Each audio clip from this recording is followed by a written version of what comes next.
Asante sana mpenzi mtazamaji wa Omo Kenya TV mahali popote ulipo, hujambo. Karibu katika uchanganuzi, ni kueleza vile hali ilikuwa siku ya leo wakati maombi yalikuwa yanafanywa kwa aliyekuwa mbunge wa eneo bunge wakilishi la Emurua Dikir Joanna Ng'eno na wale ambao waliaga dunia kufuatia ajali ya ndege.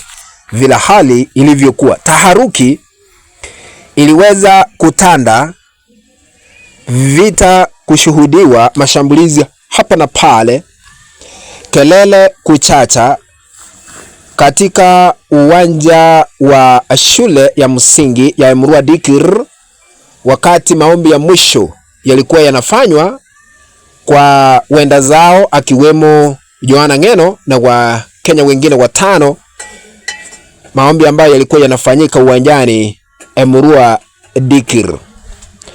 Sasa viongozi walikuwa wamehudhuria sherehe ya mwisho ya maombi katika uwanja huo, lakini taharuki iliweza kutanda.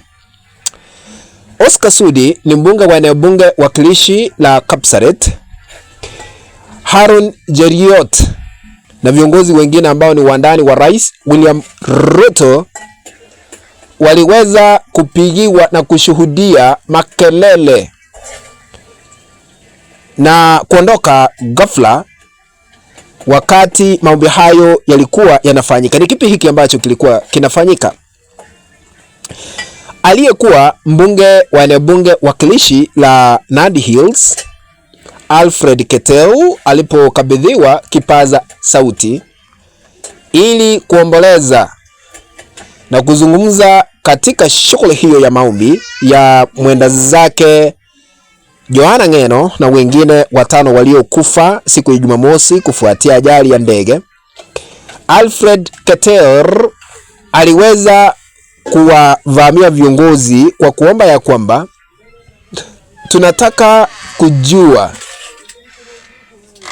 uchunguzi ufanyike, tujue ni kwa nini Joanna Ng'eno aliaga dunia.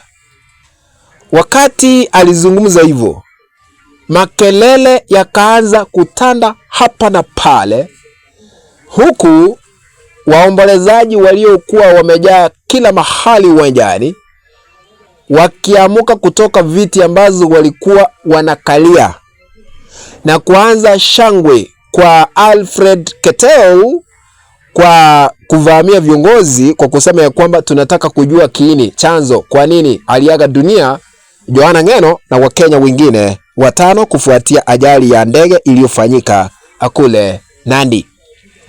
Kumaanisha aliyekuwa mbunge Alfred Keter alikuwa anarusha mashambulizi kwa viongozi wa serikali ya Rais William Ruto, jambo ambalo liliweza kushuhudiwa na kubidi viongozi hawa kuondoka. Ikumbukwe ya kwamba Alfred Keter yeye ni adui wa kisiasa wa Rais William Ruto kwa sababu wakati mmoja alinyang'anywa tikiti vile inadaiwa ya chama cha UDA wakati alikuwa anawania kiti kule Nandi Hills.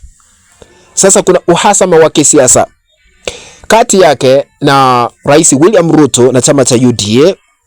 Ndio maana wakati aliona viongozi hawa wamehudhuria sherehe hii ya mwisho ya mwenda zake Joanna Ng'eno na wa Kenya wengine watano kwa maombi yaliyofanyika katika shule ya msingi ya Emurua Dikir, sasa ndio maana alikuwa anarusha vijembe, lakini aliweza kushangiliwa. Kumaanisha kushangiliwa kwake kuna jambo fulani ambalo analijua yeye mwenyewe, ama kuna siasa ambazo anaendesha ambazo ziliweza kufurahisha waombolezaji waliofika katika uwanja wa Emurua Dikir katika shule ile ya msingi.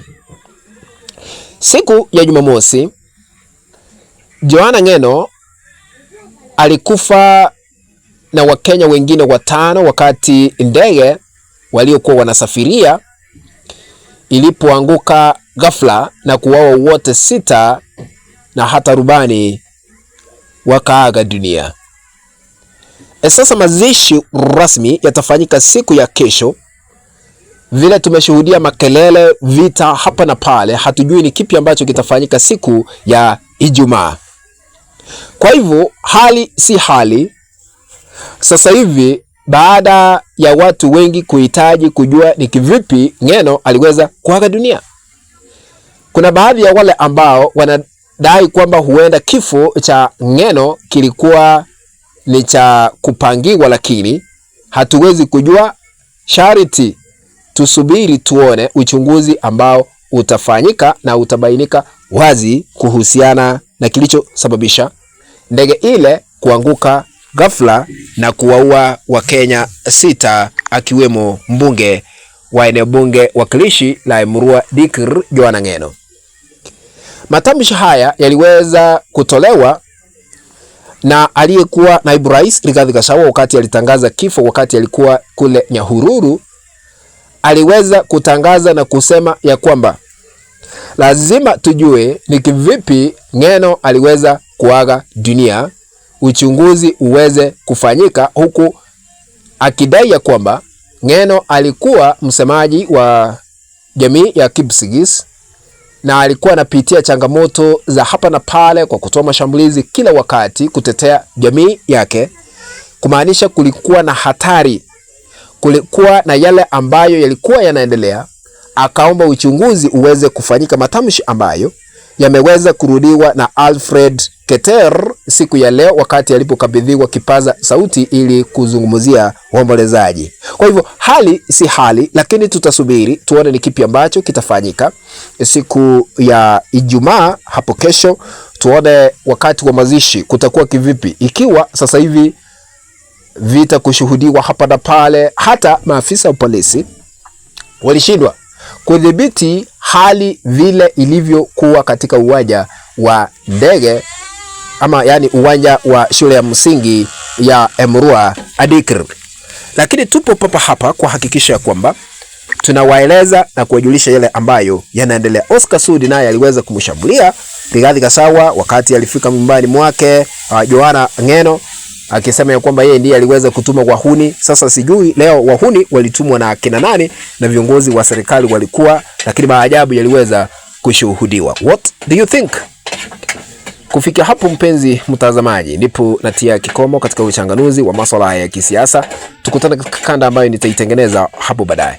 But I have only one request. If you are watching but you have not subscribed to our YouTube channel, please consider subscribing by smashing the subscribe button and this down here. Once you are done, remember to turn on the notification bell so that the moment we upload any video clip, you'll be notified automatically that Omo Kenya TV has uploaded a new video clip to watch. Remember to share our content always. So have our WhatsApp groups and on Facebook. That is the only way we can continue building this channel of ours, Omo Kenya TV. Be blessed. Let's meet in the next video. Bye bye.